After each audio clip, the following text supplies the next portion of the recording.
Hindi lang isa kundi 2 beses umanong tinangkang suhulan ang magkapatid na sina Department of the Interior and Local Government Secretary John Vic Remulla at Ombudsman Jesus Crispin Remulla kaugnay sa investigasyon sa flood control projects. Nauna yung contractor, pangalawa yung contractor. Nagparating sa aming mutual na kaibigan na kung pwedeng tulungan at may, again, 1 billion na naman ang ino-offer sa amin magkapatid. Bawat subok na suhulan ako, nire-report ko kagad sa Pakulo to. Refused po both times. Hindi kami papayag, hindi ko kami magpapabili.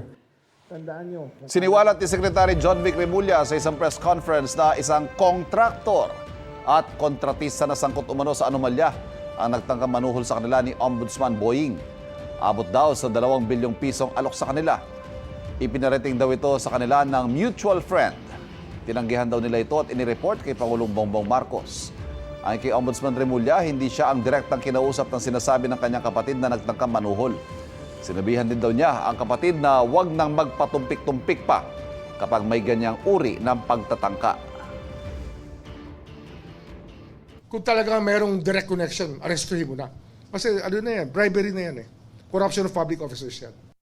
Kaugnay pa rin sa isinasangkot sa flood control issue, ngayong Biyernes o kaya sa Lunes daw magsasampa ng kasong ombudsman sa Sandigan Bayan.